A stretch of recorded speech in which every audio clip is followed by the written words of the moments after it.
Hey everybody, my name is Edgar. I'm the host of Diffusing the WMSCOG. Today we're back with another video, another ex-member who's actually a good friend of mine here from the same city and state, brother Raheem, man. Raheem, it's really good having you on the show. Could you introduce yourself, please?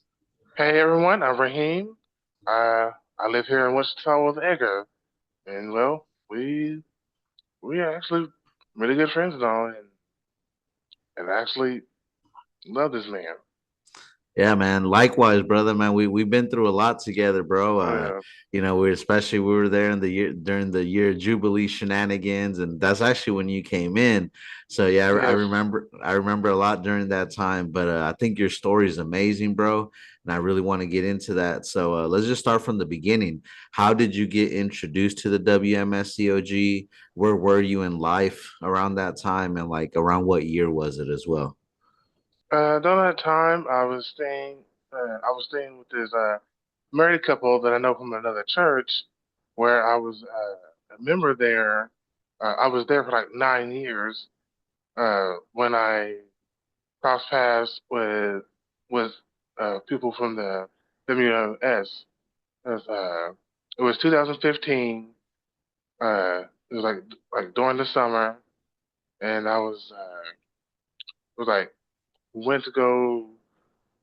I guess they will get me like something to drink or something. I can't think of what it was, and I ended up stopping off at this Walmart and was walking across the parking lot, and I was looking for something particular when I stopped off there. But before I had a chance to go inside, uh, a couple of guys stopped me out in the parking lot.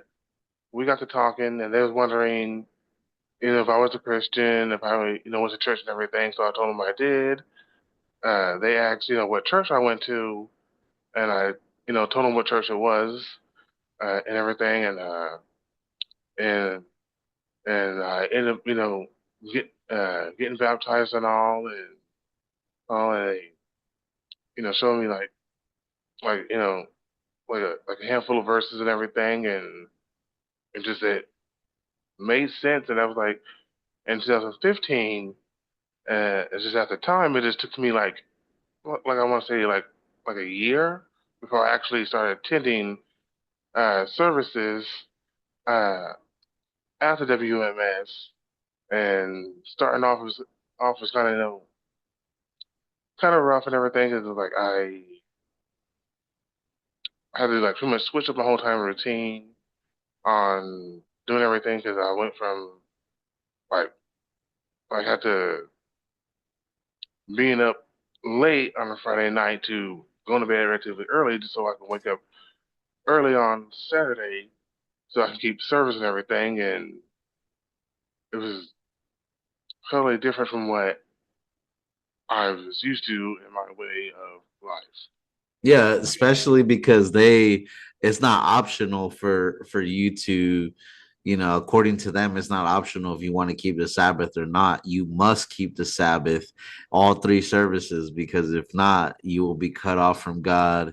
You will be told that there's no Yes, sign yes, between you and God, and you'll be known as the wicked who cannot understand and blah blah yes, blah. Right? So that yes, they love to twist the scriptures and pull a lot of verses out of context in order to get to their point. But yes, anyway, that's another story for another day. yes, yes. Raheem, I definitely want to get into, before we start getting more into the story of, your experience in the WMSCOG, because I know it's gut wrenching.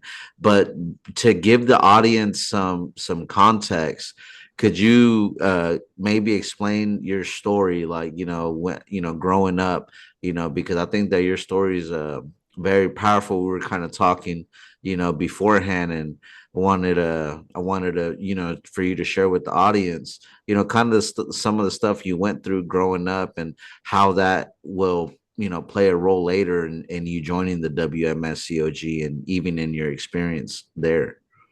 Yeah. Growing up, I was actually spent like pretty much my whole time uh, upbringing and foster care. yeah, I was not raised by my parents. I was in foster care growing up, so really didn't have like the kind of connection with like with my siblings because I got three older siblings, two brothers and a sister, uh, so didn't have no connection with both my parents, with none of my siblings. So I was like, I was like had like this void of not having like no kind of like family connection or anything like that, like that. So I was like pretty much like with anybody who I met is like I was trying to have like some kind of like connection and like like like mentally, emotionally, and everything, and really didn't have it. Uh, at times it's still an issue now, but like that's what I was like, looking for and everything. And so when it came to the WMS, it's like I found what I was like looking for, or when I was baptized and everything. And I remember, like I said quite a bit. I knew like I think like in 2018, maybe 2019. I remember, like telling members that like I had found a family because I didn't have that growing up. Like none at all. Like nothing at all that would indicate like I had like any kind of like a family connection, like no brother, no no sisters, anything. And then so like that's what I was like looking for, and I thought that's what I found when I joined this particular group and everything. It was like the way how they put themselves out there, and I was like, oh, okay, this is what I was like looking for. So it gotta make sense for me to get baptized and start keeping service and being like around them to the point where like I was around them like all what yeah like all the time Yeah, like, like so in other words, they kind of became your like substitute family. Like you viewed them as, you know what I mean, like these people are my real family. yeah, Because, when you're in the cult, they teach you to study heavenly family and earthly family. yes, And yes, they say your earthly family is only a copy and shadow of your real family, which is, the brothers and sisters inside the church, which we already found out, now that we're out, that that love is actually conditional, right? Because oh they yes, do not love you oh unconditionally. yes, like But I I'm sorry to cut you off, brother, but I do want to highlight this before we move on from this point. Is I think it's very interesting that you brought up, how, and even when we talked, beforehand, not on camera, and because we actually had recorded this conversation previously, right, like about a month ago, and yes, because of audio issues, we had to, we're having to redo it now. But you were telling me how it was rough for you. You went through a lot, you know what I mean, in those foster homes growing up. And so you're always kind of searching for this love. And I remember last time you even mentioned, like, even you were looking for, to feel that, motherly love that maybe was, yes, you felt was needed growing up and you never experienced. And so here comes these people promising you, you know what I mean, that this is God's house, and you're gonna be a part of God's family, and you're gonna experience the real heavenly mother's love, who is your yes, real yes, true mother, right? And let me ask you, yes. just right off the back, did you experience any kind of true love in that place? No, like I'm thinking about it. No, uh, not as I can recall. No, like Eh, would you say no, and I that? can. I I'm mean, I can sorry. tell.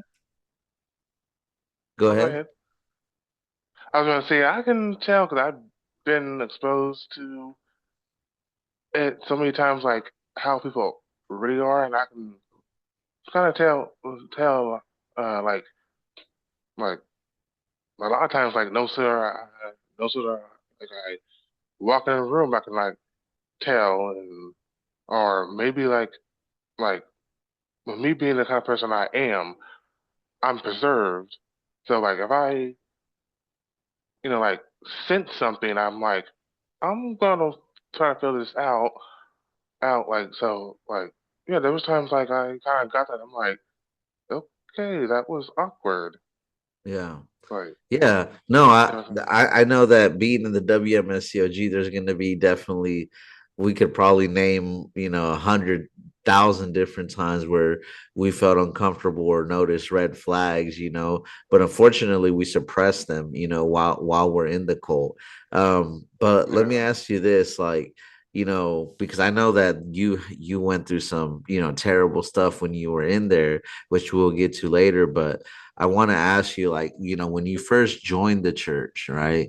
Was there any yeah, like red flags that you immediately saw, or was it kind of like you didn't really see anything?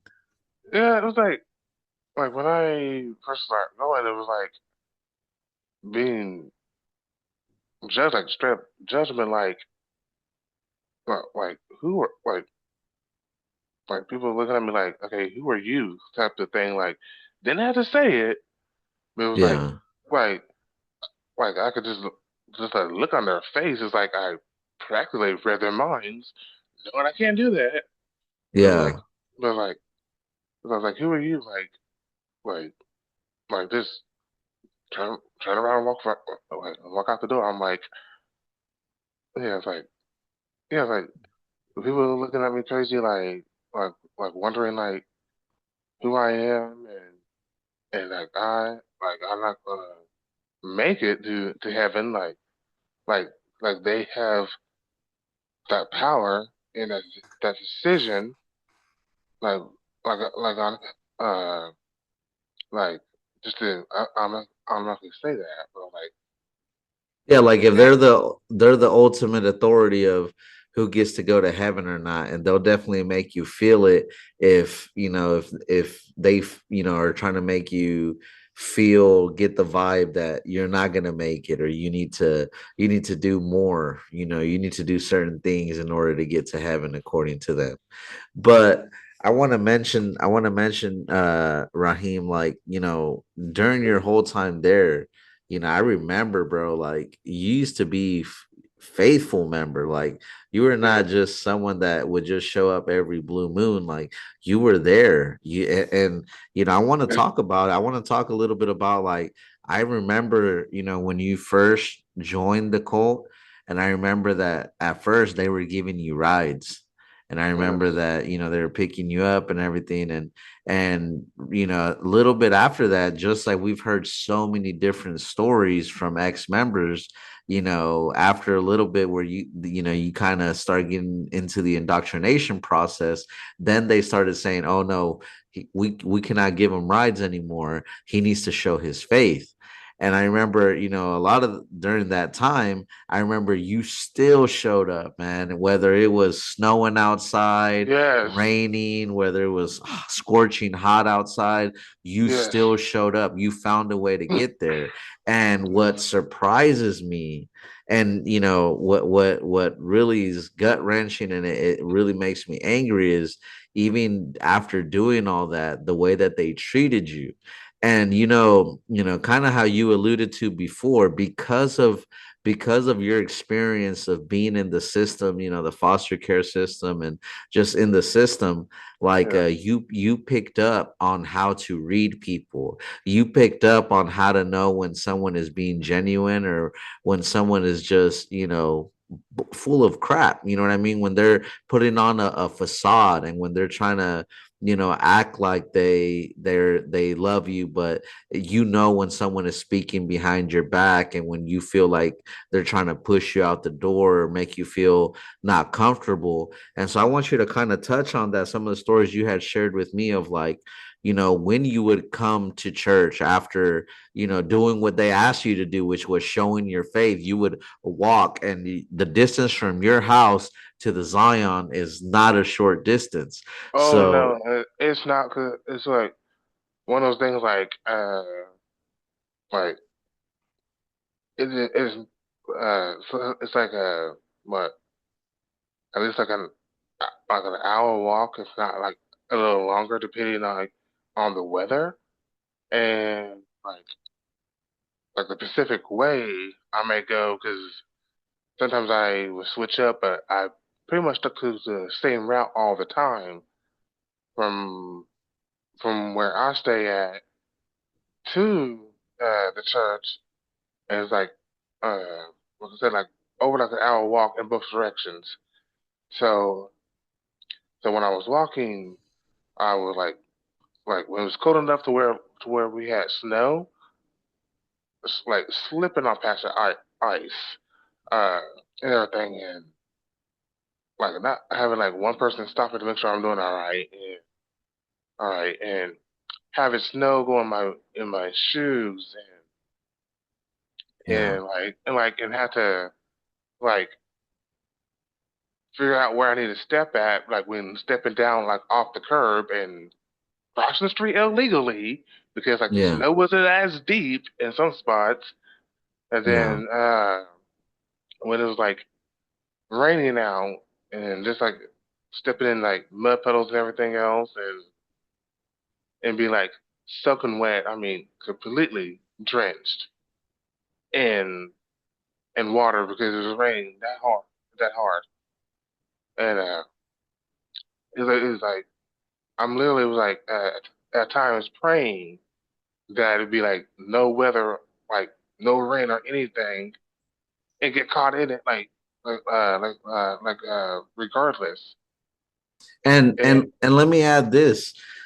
Even you did all of that, and instead of getting praises from the church, instead of getting praises from your leader, your group leader, the leader of the church, the overseer, did you ever feel that, or did you feel the opposite? Because I remember we mentioned, like, when you used to come to Zion and you used to walk in the heat, they used to, instead of, saying, "Oh, wow, what amazing faith," they used to actually get onto you. They actually used to discourage you and tear you down by the stuff that they said. Could you share yeah, a little bit about what was said to you when you would show up to Zion? yeah, because like I'm walking such a great distance, like when it was like 80, 90 degrees out, 100 degrees, 110 degrees out, I was like I'm like completely suited up, jacket and all, and like sweating like something crazy, like trying to get to Zion, like even if I got gotten a late start like knowing I'm probably gonna get like ran over by a car, and like trying to hurry up and get there if I didn't like catch the bus and went that way. But but like having people look like popping off with a remark of some sort. Can't think of anything specifically but the fact like that about the fact that that I'm sweaty, I'm musty and everything, and I'm like, okay, I just walked here in like in 100-degree heat. Like you expect me uh to still smell like soap, like I just got out the Yeah. shower, like Yeah, I just and put deodorant on. I'm like that's why I started carrying like body spray on me. Like and let me just add this, man. That's like that makes me so angry hearing you say that because I remember like the leadership and the members making fun of you and like saying things about you because you would show up to Zion instead of praising you for showing your for actually doing what they asked you to do, which was show your faith. You showed your faith and you walked, what I mean, during these times where other people, I can guarantee you, some of these leaders that carry themselves with all this arrogance, they would not do what you did. and Oh yet yeah, you and yet you did it, and instead of getting praised for it, you got rebuked for it.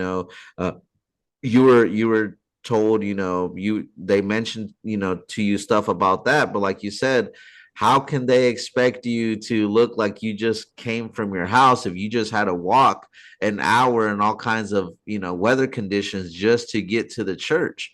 You know what I mean? And I think that that's very telling to show you that there's definitely favoritism in the church. And you know what I mean, oh there's yeah. I definitely kind of noticed that at times. I'm like, especially I'm like, at least thinking to myself like, what I just missed out on, cause like, cause like all of a sudden it's like they'll stop talking when I get like a little too close or like have some of an attitude about something, and I'm like, okay, like whatever. so they basically made you feel exactly what you how you were saying earlier, that you could pick up on body language or what people say to you, when you feel like you're not wanted. And what you're saying is you definitely felt those things when you would be around certain members. You would, try to go up to the church, to these people who are Yes, supposed to yes, be your real family, and yet they're giving you the cold shoulder. They won't give you the time of the day. If you approach them, they quiet down, kind of, giving you the hint like, hey, just move on, keep going somewhere else. And that's awful, man. Like, that's horrible, bro. I feel so bad because also during that time, I mean, you know me, I was in a position where I was constantly on the move, so my time to interact with the members was very limited because I was always studying with people, or talking to the leaders, or studying with the so-called false prophets in the yes. back of the church or whatever. But during that time, I hope that all the experiences that we had, man, that I always made you feel like I cared about you, man. And it's always love between me and you, Raheem. Like Oh yeah.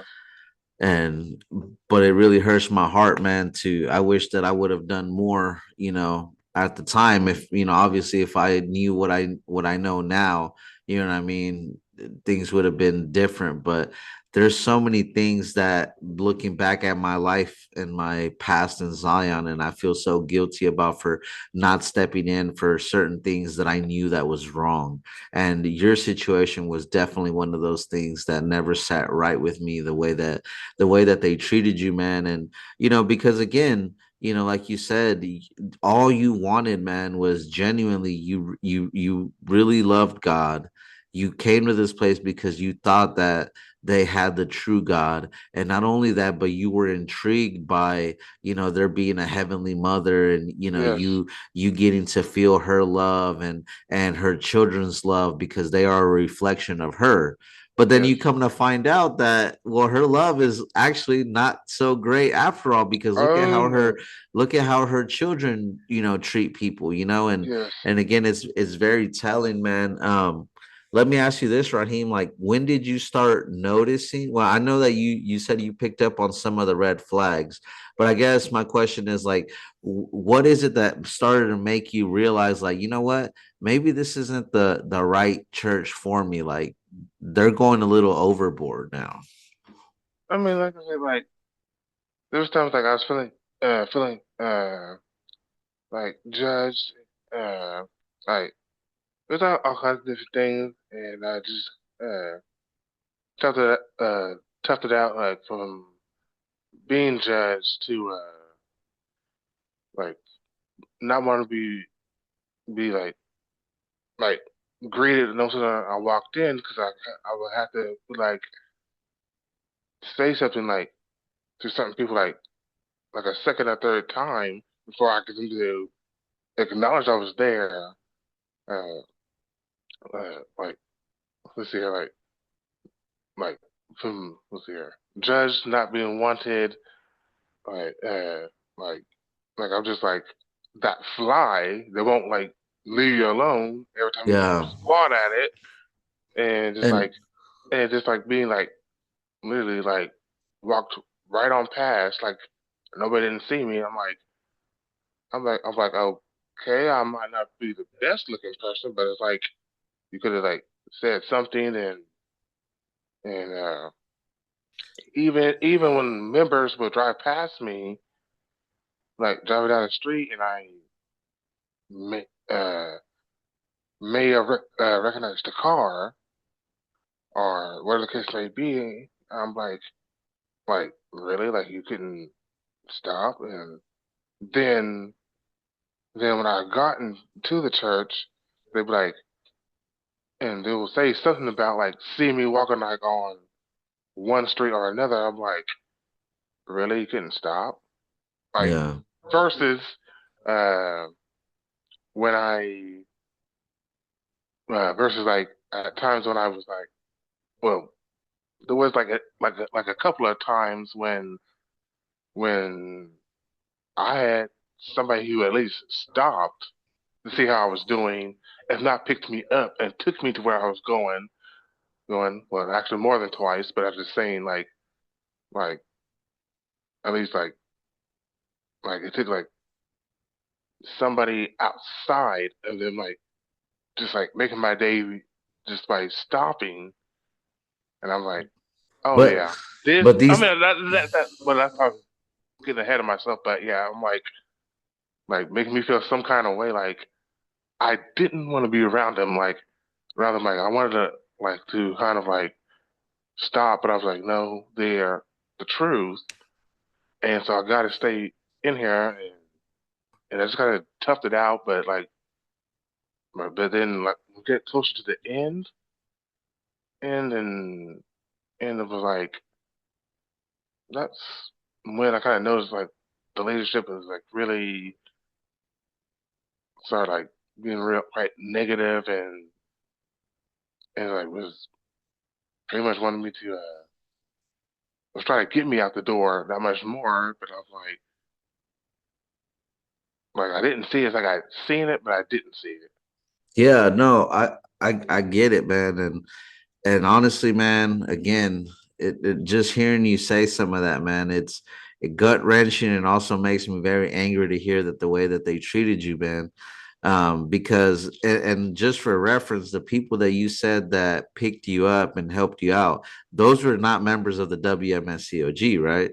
No, this by this point I had stopped uh going there. This was like maybe towards the end of this passing summer going to the fall when that happened.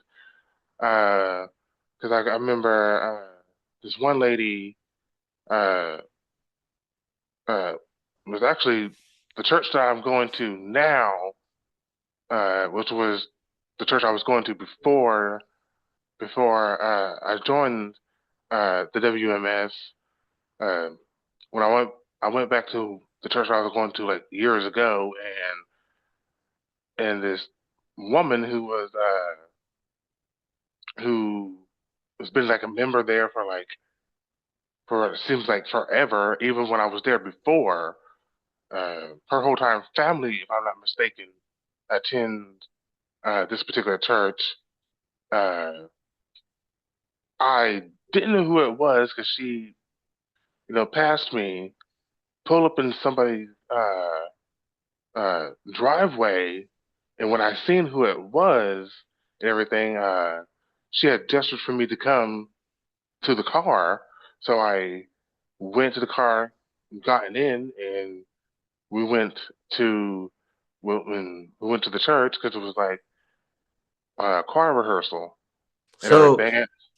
sorry to cut you off, but so what you're telling me is you were a member of the WMSCOG for years.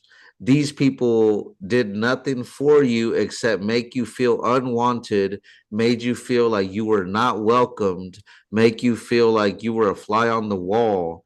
And they never picked you up, but only criticized you because of all your efforts to get to the church. Even though they would see you walking, they would just drive by, mention it to you later on in the day. And yeah, at the same time, they're telling you how bad all these Babylon churches are and how evil they are and how they have mother's love, only they have Yes. true mother's heart. Yet you're telling me that members from these Babylon churches actually had a more loving heart and concerned heart than the WMSCOG and actually picked you up and took you to church. Now, how amazing and how flip flop it is, right? From how the WMSCOG makes all these churches Yes. out Yeah. to be, right?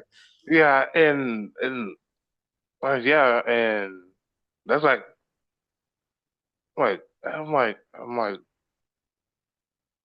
still somewhat try to get my mind around that because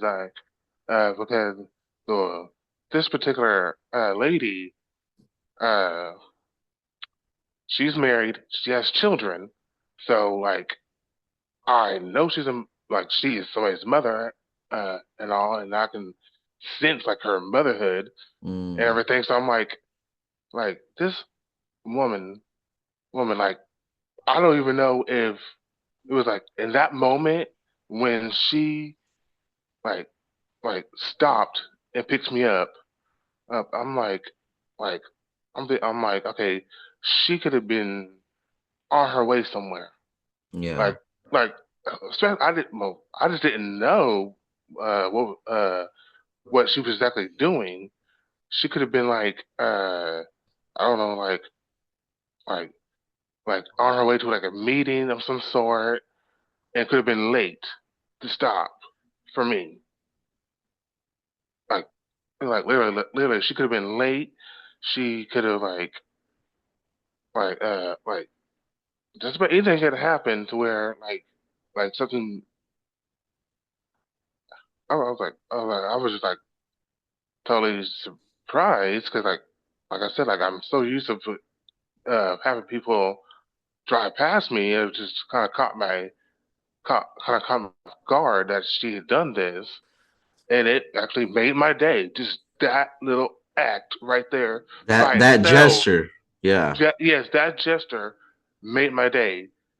Uh, I mean, let I let had let me jump in there real quick, Raheem. So you're telling me that this lady who did not know you, you felt more of her motherly love instincts, right, freely than you ever did inside this church that supposedly has the true mother, and yet that if they supposedly have the true mother, yet this true mother didn't do anything for you. She could have easily, since she's God and she's all knowing, she could have easily have seen your struggles and told her children, hey, pick my son up, right? He's struggling, he's going through a hard time, because you work. I know you've yes, always worked since I've met you, right? So you worked and you went to church, that was your life. And they didn't even have the decency, and this God the mother that they have, she could not sense this, she didn't know how you really felt, and she couldn't tell her right. children to pick you up to give you a ride. That just goes to show you that she is no God at all. You know what I mean? And Oh if yes, she was yes, any type of God, she's an awful God. She should get fired, because if her whole bread and butter is yes, that she's so yes, loving and the heart of mother, then she's just showing how much of a hypocrite she is, because there is no yes, love in that lady's heart. But the thing is, she oh had yes, no idea. She had no idea what you were going through or what any of us go through. Why? Because she's not God. She doesn't know anything. And even if she did know, I honestly don't believe that she would care, because how many members are struggling, how many members they're taking advantage of the members, taking whatever little money they Yes. have, energy, and again, it just goes back to how deceitful the WMSCOG is, and what it is that they're actually seeking for, because like I was alluding to it earlier, there's a lot of favoritism there. What I mean by that is, like, Oh, you were definitely made to walk and to show your faith, and you had to prove your faith, and they still look down upon you. But yet other members who were maybe in a little bit more favorable circumstances, in their life, in their physical life, had good paying jobs, or university yes. students, or they always favored them, right? I know there was members that would get picked up and they lived an hour, 3 hours away, and it all depended on how Oh, yes. valuable they thought those members were. And so that just goes to show you the true heart of the WMSCOG is that there's definitely Yes. favoritism there. And Raheem, before I lose my chain of thought, man, now that we're, kind of learned a little bit about your story while you were in, now I really want to get into how it was that you actually left, because if I recall correctly, you didn't even leave on your own accord at first. Because can you tell the audience, can you tell the people what they actually told you? What it was, a leader, it was not a member, it was the overseer, the leader of the church. What did they tell you Yes. about coming to Zion? Yeah. It was like kind of like more or less. I think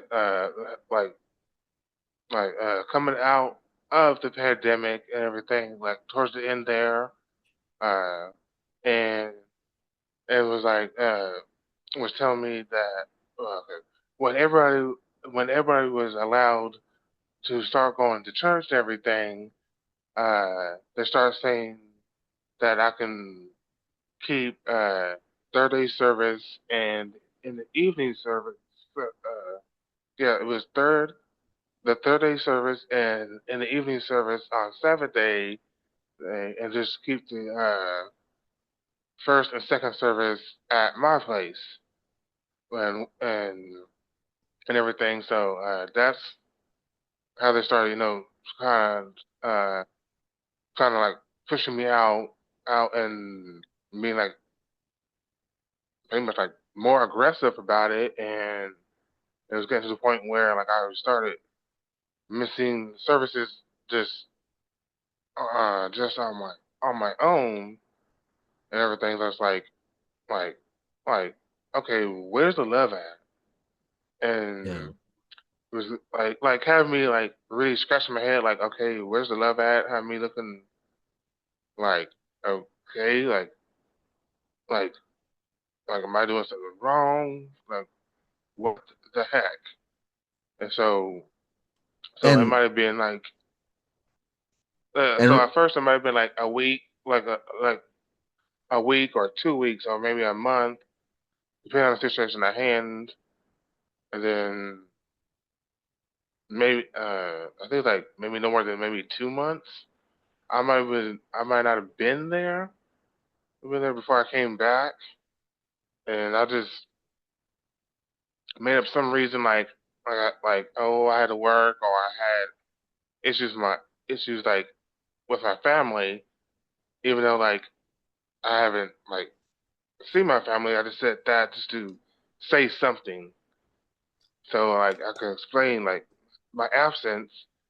But that's just me putting up those barriers to make sure like I wasn't gonna be getting knocked out again because like I still see the fake smiles and it's like okay, once I kind of have some kind of idea like I won't say much to this person or that person, and I kind of like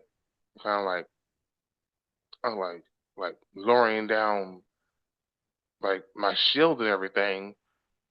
Well, like I was like oh like never mind, like I should have kept up kept up like my defensive shield still because it keeps on going on and on and on, and Raheem, and then ultimately, I I'm sorry to cut you off, brother. oh, But let me ask you this, man, because I know that you had kind of alluded to me, when we talked, in the past of like how what was the nail in the coffin for you? Because obviously, like you said, they're trying to push you out the door, but what can you tell the audience like what exactly was said to you by missionary David? Because from what you told me, the reason that they restricted you from coming to Zion was because of your physical appearance. And I think that that's something that is very telling and that yeah, actually shows the heart of the WMSCOG. And I think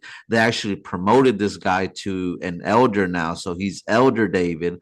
Now, just imagine these are the people who are running those churches, the leaders of these churches. And what did he tell you? yeah, there was like times that he, was talking about like I had to go to the barber and needed to, shave and everything, not realizing that I am a bachelor. I'm not living with family. I'm living like completely by myself, paying household expenses like by myself. And while you got members who are probably living in their parents' houses and probably could, uh, like go out and buy, like electric clippers or whatever the case may be. Me, no, I'm taking care of everything in my place like completely by myself. Like uh, uh, doing Uber or catching the bus, and everything else. And at times I had to like walk, from my, like from my job home, uh, because it was too late for the buses. And that, and again, doing that in, in the weather. And like, And let me ask you this, Raheem, and like, because obviously sorry, no, no, no, you're good. But hearing you say that, man, it makes me very angry, at that elder David because I know him personally, man, and I've had conversations with him, and I can't believe that people that claim to be godly people, act in that type of way, but when it comes to the WMSCOG, it doesn't surprise me anymore because again, they're only showing their true colors, and even what you were saying about, how you live by yourself, you take care of everything. You're trying to make ends meet like all of us, and you've had a particularly, difficult life and you still always try to find a way to grind it out, man, and do what you yes, got to do. And for them, why are they even worried or focused about your outward appearance anyway?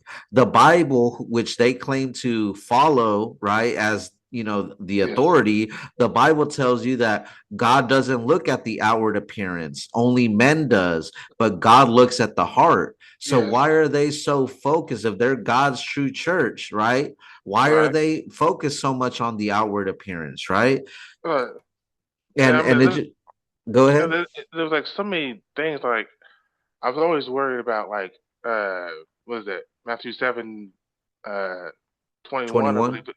That was like one of the verses that always came to mind that I hope that I never like will fulfill, as well as was it Matthew 15. I can't remember what verse it was, when Jesus said, like, you hypocrites, yeah, you hypocrites, Isaiah was right when he's spoken about you. I'm like those two verses right there, like the first two things that come to mind every time. I'm Yeah. like, and So you're saying these verses came up to your mind like because like they were you feared those verses? You feared that you were the one who was going to fulfill those verses? Is that what you're saying? yeah, and just always have been like because like that was like drilled into my head like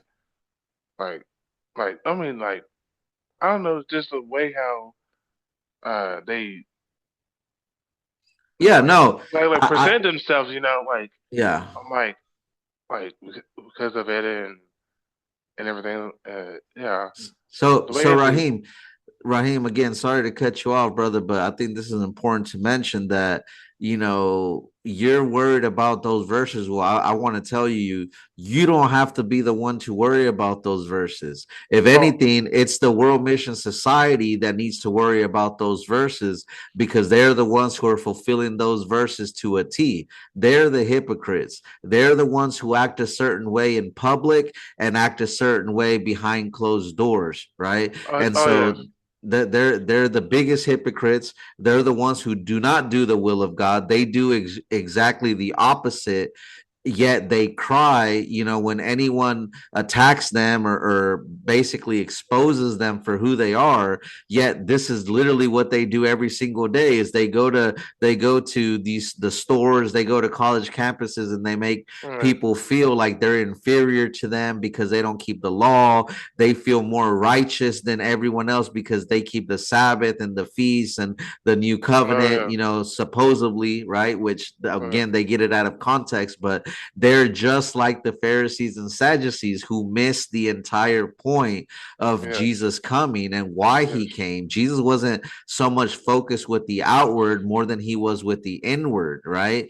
And yes, so it's just to me, it's very telling and just kind of shows the true heart of the WMSCOG. yes. But Raheem, in closing, man, I want to ask you, like, since leaving the WMSCOG, how has life been, man? Has it gotten any better? Oh, much better because like I'm like not like as um yes I'm anxious, but like I'm not as anxious as I was before. I felt like as if uh like like when I get up and I be like uh try to think like what do I have to do today uh and just well, pretty much like I feel like I'm many times better than I have been like in shoot like let's see here it's been like what 2.5 almost 3 years now I want to say and I feel like much better. My mind is more clearer than anything. Uh,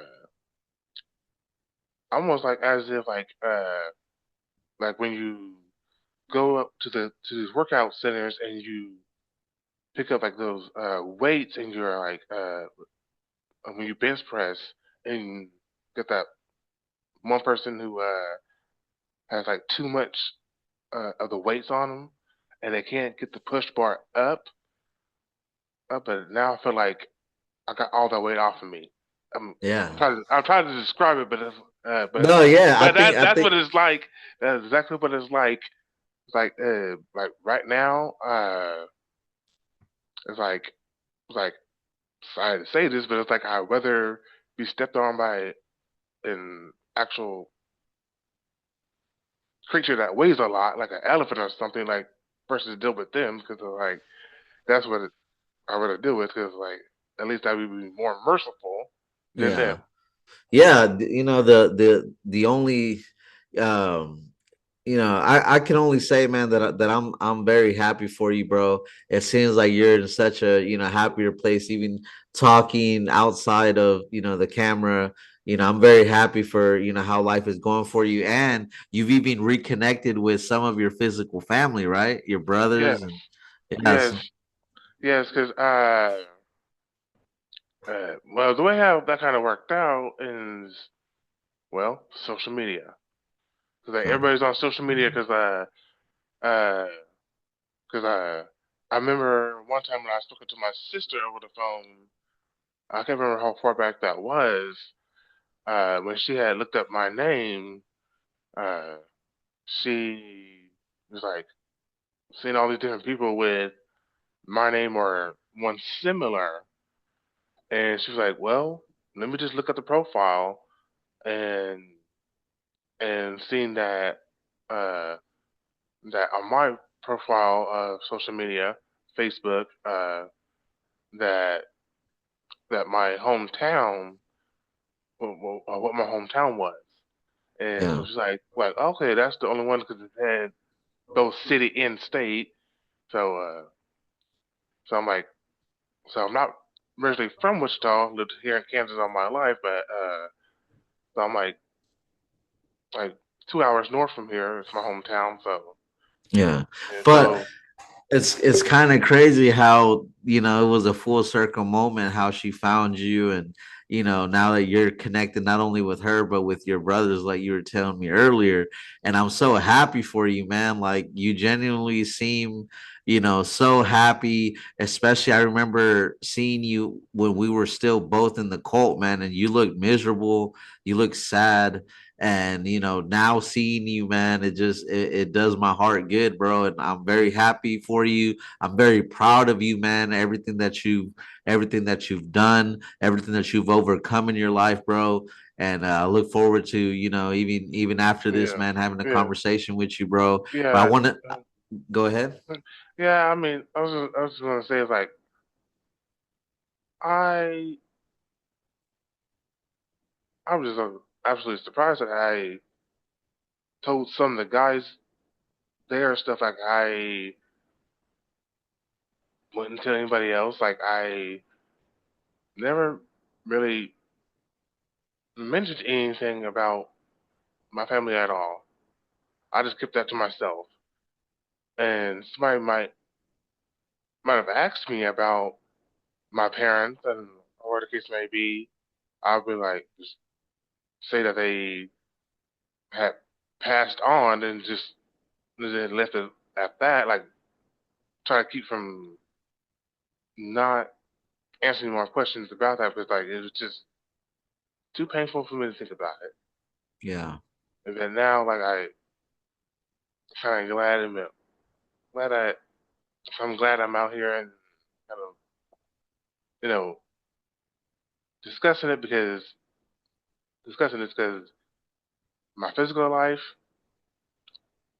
shows the spiritual life. So, well, what was going on at the WMS, I should say.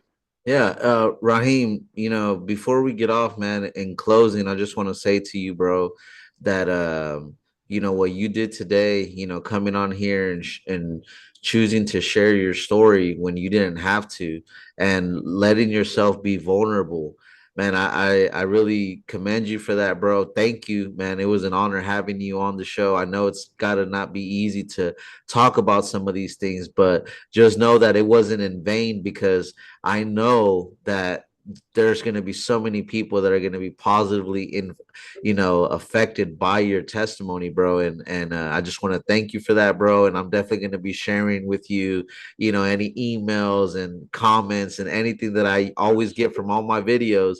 I'm going to share them with you about the ones we get on this one, because I know that you're going to help so many people get out, man. And again, I Yeah, just want to I just want to thank you, my brother. And I want to thank the audience for still yes, yes, supporting the channel, watching the channel. And I just want to ask you guys, please, please, please, please help us by subscribing to the channel, liking and commenting and sharing the videos, so that we can get this content out, and so help many more members get out of the WMSCOG.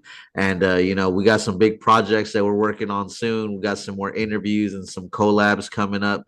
So just bear with us. And once again, I just want to thank everybody, and I hope you enjoyed this episode of Diffusing the WMSCOG. And until next yeah. time.